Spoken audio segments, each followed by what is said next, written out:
Welcome everybody back to the channel. As you can see, I'm in the car because we're on our way to the comic book store. It's another episode of New Comic Book Day. Today's episode is number 69. I'm not going to make a big deal out of the number. We're on the way to the comic book store right now. Casablanca Comics, they always got the hookups. I'm going to get into it. I'll show you guys my haul. And we have a pretty nice new comic book day today. We got a bunch of Absolute titles, those being Absolute Wonder Woman, Absolute Martian Manhunter. We got the Ultimates as well. And then we have a ton of great stuff from Image Comics with Escape.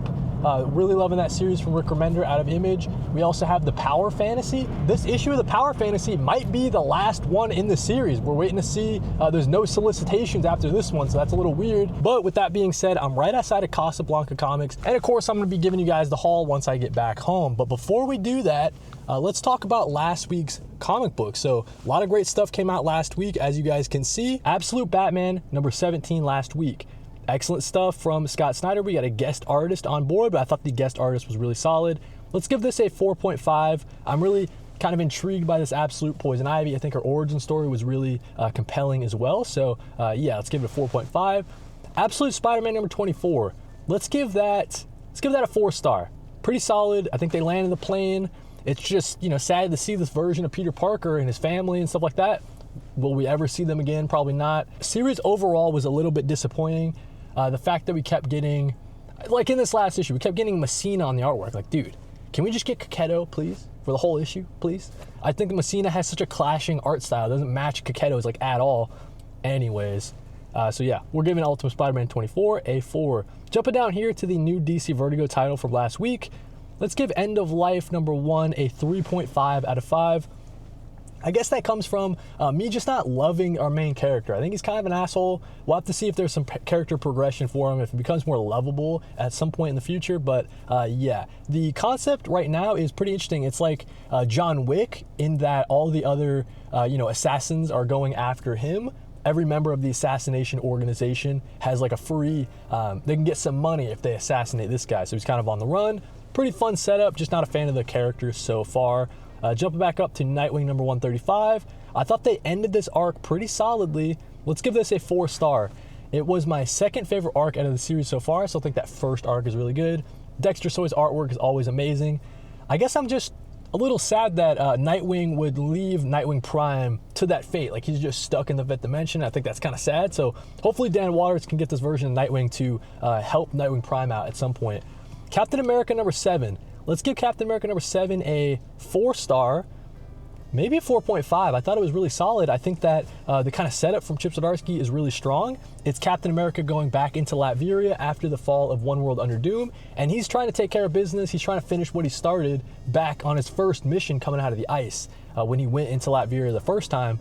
So yeah, let's see if Captain America can, figure things out in Latveria and help the citizens of Latveria out. Fantastic Four number 8. Really solid issue. I like this version of the Invincible Woman, like this new alternate reality sort of version of Sue Storm that's evil. I think she's going to be a pretty compelling villain. So let's give Fantastic Four number 8, let's give it a 4-star. I think the artwork from Humberto Ramos, I think he's on the art, right? Humberto Ramos, still really solid, and I thought it was a really interesting sort of look at this alternate version of Sue Storm. Wonder Woman number 30, solid issue. Let's give it a 3.5 out of 5.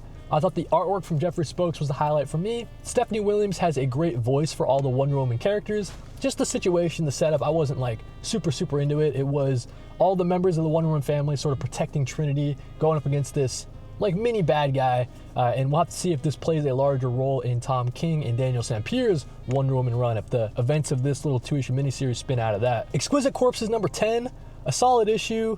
Let's give this one a 3.5. Maybe slightly a little worse than the issues past. I think the artwork maybe a little sloppy at some points, and I don't know, it was missing a little something in this issue. It was missing a little something for sure. G.I. Joe number 19. I would give G.I. Joe number 19, I would give it a 4-star. I'm still all in on the situation. I think Duke going up against Hound or whatever was pretty interesting, as Duke really hates Transformers. He's trying to learn the difference between Autobots and Decepticons, right? And yeah, I thought it was a pretty solid issue. We got a guest artist. They previously did the work on the Cobra Commander series, I believe. So pretty solid stuff there. And yeah, I'm just really enjoying the G.I. Joe side of the Energon universe. It's probably my favorite series in the Energon universe. Might be dropping Transformers, but that's a story for another day. And yeah, a lot of great comics this week, as you guys can see. About to go in to the store to get the haul. But let's go very quickly. Let's vote on my pick of the week, what I'm most anticipated picking up. A lot of great choices with Absolute Wonder Woman, Absolute Martian Manhunter, Escape, Peril of the Brutal Dark, and Ezra Cain Mystery. Let's go with Peril of the Brutal Dark, actually. I'm just really excited to see a new DC Vertigo title, and as you guys can see, my pick didn't even land in the top 5. We got Absolute Martian Manhunter as a 30%. That's actually pretty crazy. You would think Absolute Wonder Woman would take that first spot. And then we got Absolute Wonder Woman number 2, and then a pretty steep drop-off to the Punisher number 1, new number 1 from Marvel. Got the Ultimates, great stuff from Dennis Camp, focus on Luke Cage, should be pretty cool. And then we got a new number 1, Amazing Spider-Man Venom, Death Spiral, whatever the hell that is. But yeah, with that being said, let's go inside the Custom Blind Comics and go get my haul. All right, we made it back home. Here's the haul. As you guys can see, nice big old stack, probably the biggest one of the month easily. And yeah, let's get into it. So 2 absolutes today with Absolute Wonder Woman issue number 17. We know she's going up against the Absolute Suicide Squad, led by Absolute Zatanna. Really cool stuff in this one. The last issue was a great jumping on point. So issue number 16, issue number 17, if you guys are looking to get started with the series. A bunch of the trades are already out as well. And today's a very special day because with Absolute Martian Manhunter as well coming out, that makes 2 absolutes. Great stuff there. This is issue number 9. Issue number 9, 10, 11, 12. And that'll close out the series from Dennis Camp and Javier Rodriguez. Excellent stuff in that one as always. But I'm wondering what the creative team is working on after this. I got an idea. Maybe it's Doom Patrol, just putting it out there. New DC Vertigo title for today, Peril of the Brutal Dark and Ezra Cain Mystery. It's like as if Indiana Jones was also a private investigator. He's going to be punching Nazis. He's going to be looking for the Anvil of Hephaestus, some Greek god, and loving everything presented to us so far from Chris Kahn and Jacob Phillips. I love this creative team, so it's really cool seeing them do a DC Vertigo title. Very much anticipating that one. Should be pretty fun. Phantom of the Opera, issue number 1 from Tyler Boss and Martin Simmons on the art. New Universal Monsters series. This follows up The Mummy. They did Creature from the Black Lagoon, Dracula as well. That had artwork from Martin Simmons too. And then recently they wrapped up the Invisible Man series, which I enjoyed quite a bit. So looking to keep it going with Phantom of the Opera. Love Tyler Boss's stuff too. I think he's got a great knack for horror slasher writing after doing You'll Do Bad Things last year. Dave Chisholm brings us Is Ted Okay out of Mad Cave Studios. Dave Chisholm doing the art and the writing on this one. Really greatly anticipating to see what Dave Chisholm has in store. He's just really on a roll right now. We're gonna get pages like this, okay? So yeah, really expecting some great artwork in this one. And the premise sounds pretty cool too from Dave Chisholm. Escape number 6, I'm really glad this series is back. Rick Remender and Daniel Cunha, one of the best looking books on stands for sure. And I'm just loving this World War II anthropomorphic animal type of story. Very similar to like a Saving Private Ryan or a 1917 if you caught that movie. The Power Fantasy issue 16. Now, is this the last issue of the series? We have no idea. There's no other solicits. There's no other issues on the solicits after this. So I'm looking forward to see what Kieran Gillen and Casper Wingard have in store for this one. Is that the last issue? Who knows, man? But if it is, what a great series all the way throughout. The Ultimates number 21. Loving what Dennis Camp's doing on the Ultimate Universe. Definitely a highlight out of the Ultimates, but honestly, I'm just waiting to see the whole Ultimate Universe kind of end. I'm a little over it. Let's move on, all right? So yeah, let's get that over with. Iron Man number 2 from Josh Williamson. Really surprised by issue number 1. Not my favorite issue by any means, but I think that Josh Williamson has a good voice for Tony Stark, it seems like, and the scenario is pretty interesting. The artwork was the thing that really surprised me, so looking to keep it going. Iron Man's on the pull list. Never thought I'd see the day. A couple of DC KO tie-ins with Justice League Unlimited number 16, part of the Terrific 10. This is part 5 of the Terrific 10. Let's see if they wrap it up in this issue. We also have Superman number 35. Excellent stuff going on here. I really like the Superboy Prime character, and he's having a lot of fun with Lois Lane, trying to stop all the crazy dark sideness on the outside of the tournament while the main hero is on the inside. So pretty interesting stuff there. 2 more issues to talk about, like Skinbreaker, issue number 6, a Robert Kirkman written series, which is, you know, say what you will about Robert Kirkman's writing. It's been an all right series on the writing side, but the art from David Finch, excellent stuff. Very beautiful look at. It's so detailed. It's probably the most detailed comic book on stands. pretty crazy stuff there on the art side. And last but not least, we have a little facsimile. It's the Batman Adventures.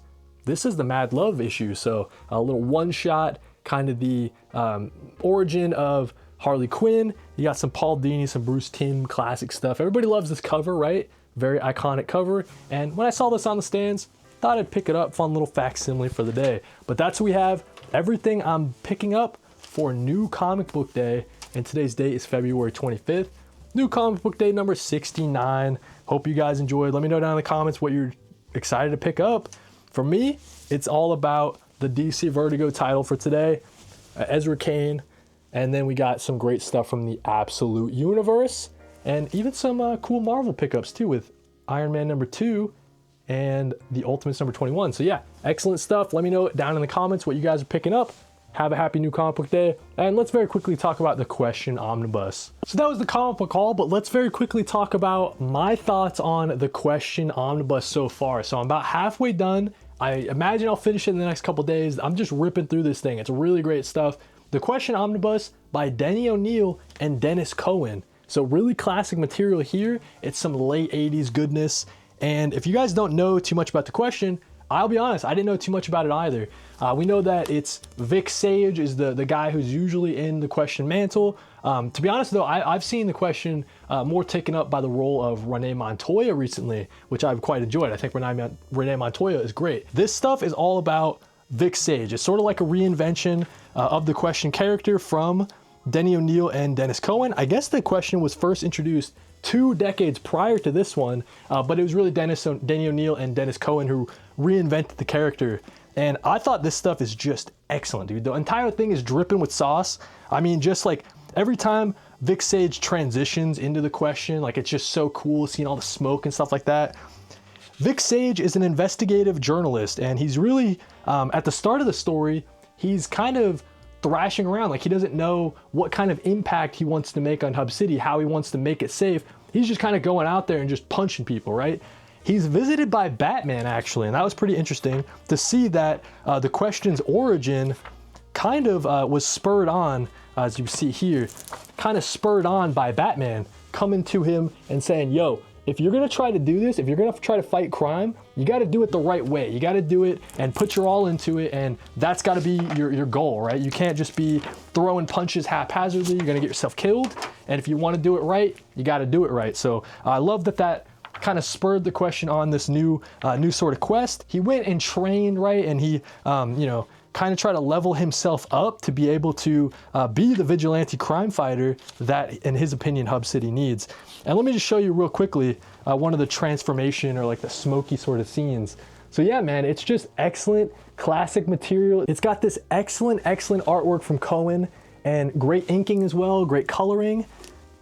That's one of the things. I don't know if this has the original coloring. Sometimes with these older omnibus, they kind of switch it up, but the coloring that's here, I thought was excellent and really matched sort of the vibes of the series. But we know that the Question is like an excellent crime fighter. You know, he's just going around just solving mysteries in Hub City. And sometimes the mysteries he's solving, you know, it's not to save anybody necessarily. It's just Vic Sage, the Question, he needs to find these answers, and that's like he needs to solve the mystery sometimes, and it's not necessarily about, you know, saving the day or stopping crime. The way it's kind of set up is each individual issue is sort of a little case that he goes on. I would say it's sort of rare for it to be like a multi-issue sort of arc.